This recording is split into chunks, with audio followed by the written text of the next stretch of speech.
창세기 29장 35절 다시 한번 읽겠습니다. 그가 또 임신하여 아들을 낳고 이르되 내가 이제는 여호와를 찬송하리로다 하고 이로 말미암아 그가 그의 이름을 유다라 하였고 그의 출산이 멈추었더라. 아멘. 유다의 삶이라는 제목으로 말씀을 드립니다. 오늘 이 사람은 누구나 불완전한데 또 완전한 사람이 지구상에 없습니다. 다 허물이 있고 부족합니다. 오늘 본문에 나오는 이 유다도 우리와 똑같은 사람입니다. 그 많은 오점을 가지고 있으면서도 하나님이 그를 버리지 아니하시고 끝까지 그를 다듬어서 사용해 가시는 모습을 오늘 이 성경 오늘 29장에서 자세하게 우리에게 전해줍니다. 우리가 항상 기억할 것은 이 유다라고 하는 사람은 야곱의 넷째 아들입니다. 레아가 낳았어요. 레아가. 그 레아가 이 유다를 낳고 더 이상 아이를 낳지 못했습니다. 그래 유다의 이름이 뭐냐? 찬송하다라는 뜻을 가지고 이 땅에 태어났죠. 유다는 훗날 이스라엘 12지파 중 왕의 장자권을 받아서 왕의 계보를 이어가는 조상이 됐어요. 굉장한 일이죠. 그래서 이 성경 역사에 우리가 예수님 족보를 보면 유다의 이치가 얼마나 큰가를 알 수 있습니다. 야곱의 아들 유다, 넷째 아들입니다. 그런데 이 유다가 젊은 시절 과거를 밝히기 싫어하는 그런 사건들이 있었습니다. 그의 첫 번째가 이제 요셉, 자기 동생 요셉을 다른 형제가 일부는 죽이자 그러고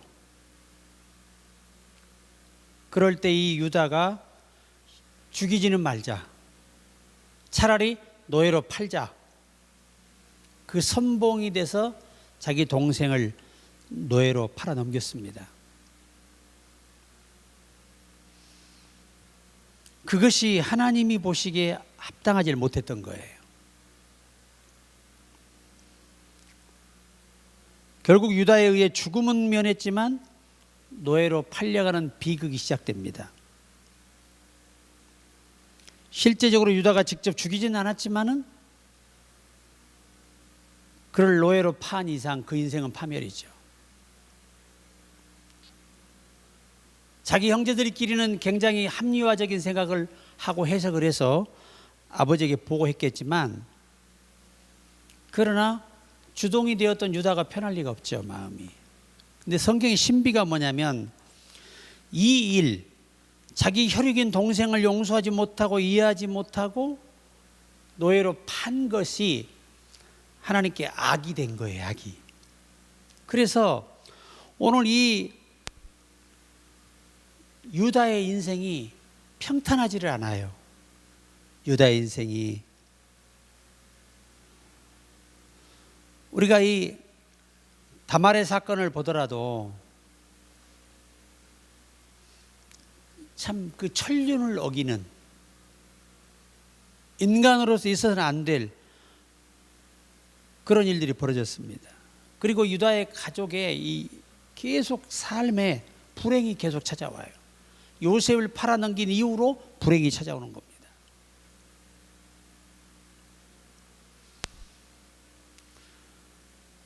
큰아들 엘과 둘째 아들 오난이 여호와 보시기에 악하여서 죽임을 당하게 돼요.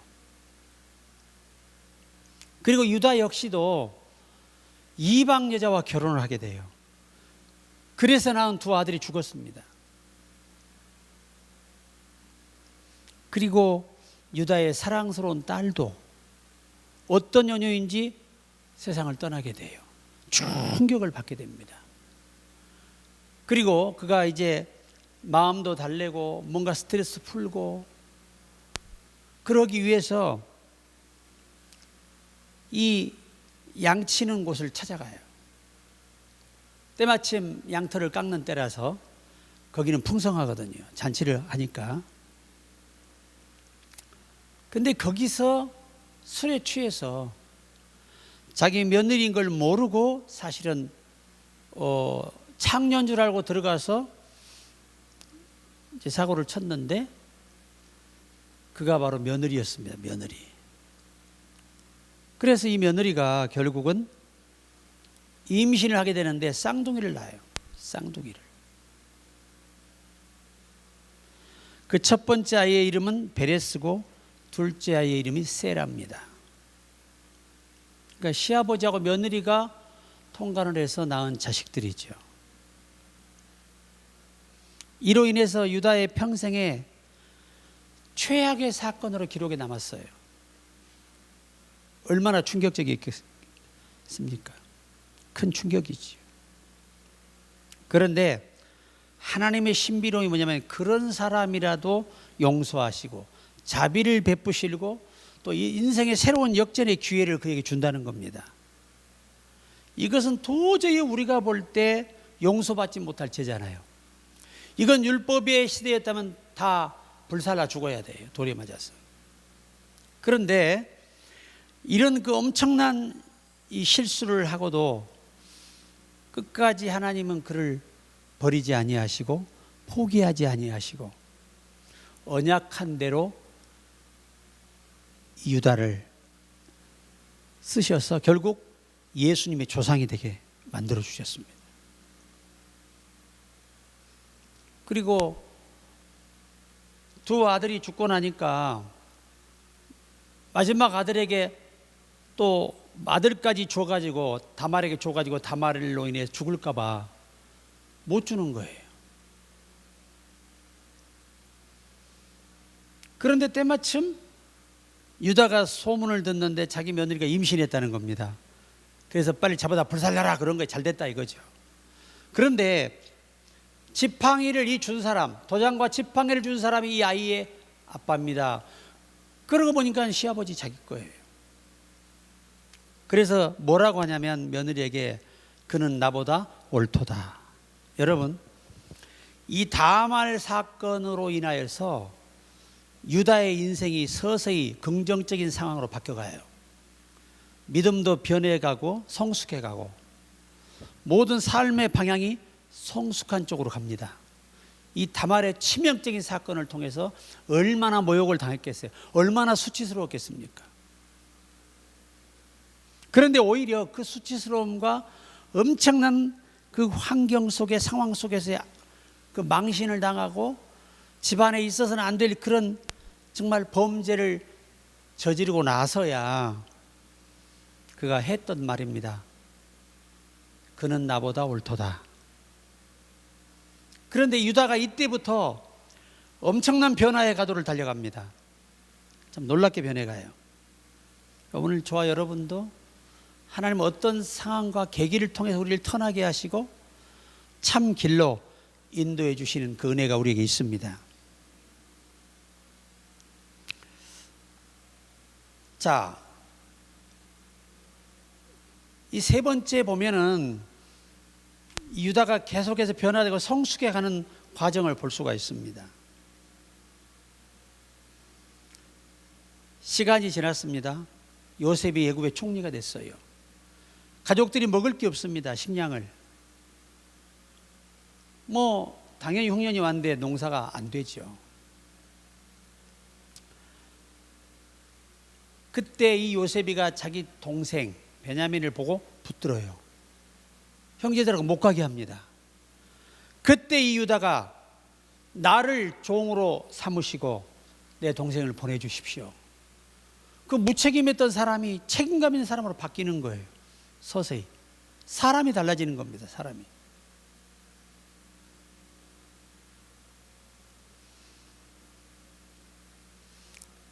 이렇게 우리가 이 유다의 인생이 그 다말이라는 한 며느리와의 사건을 통해서 사람이 완전히 변화되는 과정을 지금 가고 있는 거예요. 우리도 예수 믿고 은혜 생활을 하다 보면은 우리도 모르게 변화가 시작됩니다. 생각 전에 힘들이 오죠, 우리에게.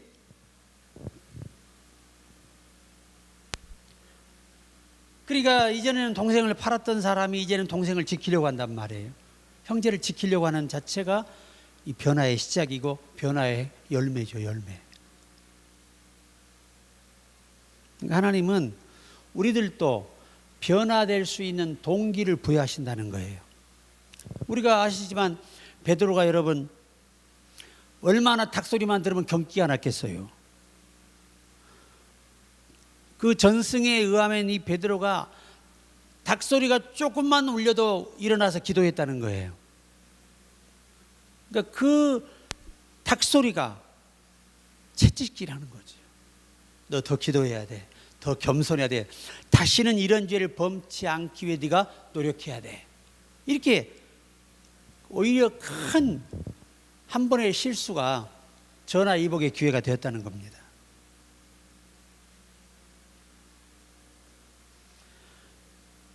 그리고 우리는 이 유다가 야곱에 의해서 축복을 받게 되고 예언을 받게 되죠. 야곱은 죽기 전에 유다에게 특별한 축복을 했습니다. 규가 유다를 떠나지 아니하리. 이 규라는 말은 하나님의 법이라는 말이에요. 유다는 앞으로 이전에 하나님의 법을 떠나서 살았지만 이제는 하나님 법을 떠나지 않는 사람이 되었다는 거예요. 그렇게 아버지가 축복하는 겁니다. 이 예는 훗날 다윗의 왕조로 이어집니다. 결국 예수 그리스도로 연결이 됐습니다. 유다 지파에서 나온 대표적인 인물은 다윗과 예수 그리스도예요. 참 중요합니다. 유다는 단순한 인물이 아니라 메시아 계보의 핵심 인물이 됐어요. 핵심 인물. 자, 우리가 유다가 주는 교훈이 뭐냐? 사람은 실패해도 다시 일어서게 하신다는 겁니다. 진정한 리더는 책임을 회피하지 않는다는 거예요. 그 원문에 주는 교훈입니다. 회개하는 사람을 하나님은 크게 사용하신다는 겁니다. 하나님의 계획은 인간의 실수를 넘어서 능히 역사하는 분이십니다. 이 중요한 거죠. 그래서 우리가 항상 유다를 보시면서 유다가 자기 동생을 노예로 판 것이 화근이 됐어요. 그래서 자기 두 아들과 딸이 죽었잖아요. 그뿐 아니라 시아버지가 며느리하고 상상도 못하는 일이 벌어져서 아이가 태어나게 됩니다. 그리고 가장 큰 문제는 이방 여자와 결혼하는 거예요. 우리가 아브라함이나 이삭을 보시면 항상 가족 간에 외가 쪽하고 해서 결혼합니다. 그래서 히브리인 중에 히브리인은 원래 히브리인으로 태어나서 히브리인과 만나는 거예요. 정통 히브리인을 말하는 거죠.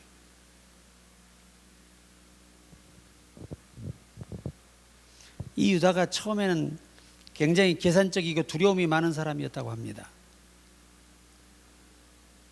그러나 회개와 책임을 통해 변화가 되었다는 놀라운 사실. 결국 메시아 계보에 쓰임받는 인물이 되었습니다. 우리도 연약함이 있지만 회개와 책임을 통해 하나님의 역사에 쓰임받을 수 있는 인물이 우리가 되어야 됩니다. 낙심하지 말고 항상 기도하며 감사하며 연단을 능히 견뎌내며 남은 생에 승리할 수 있기를 저는 바랍니다.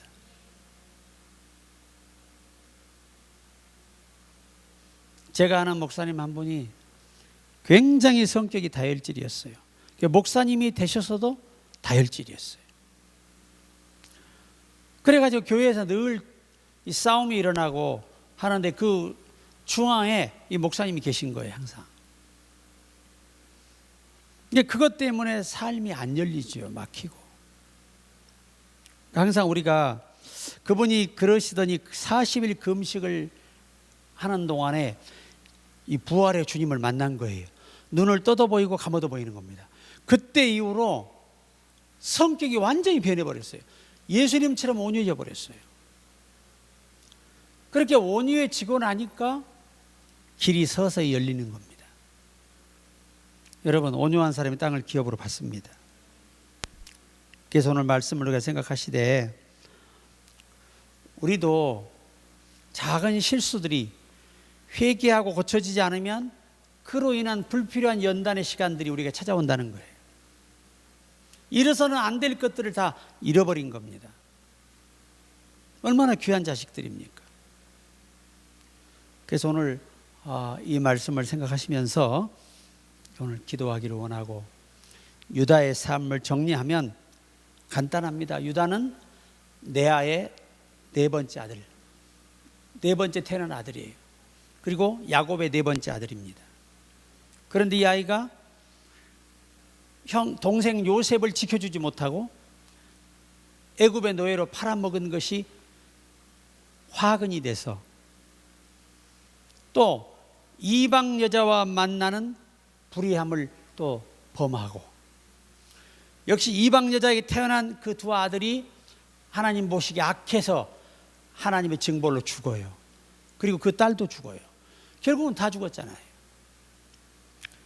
그리고 이제 정통 히브리인 이 시아버지하고 며느리가 해서는 안 될 일이지만 관계를 가지고 두 아이가 태어났어요.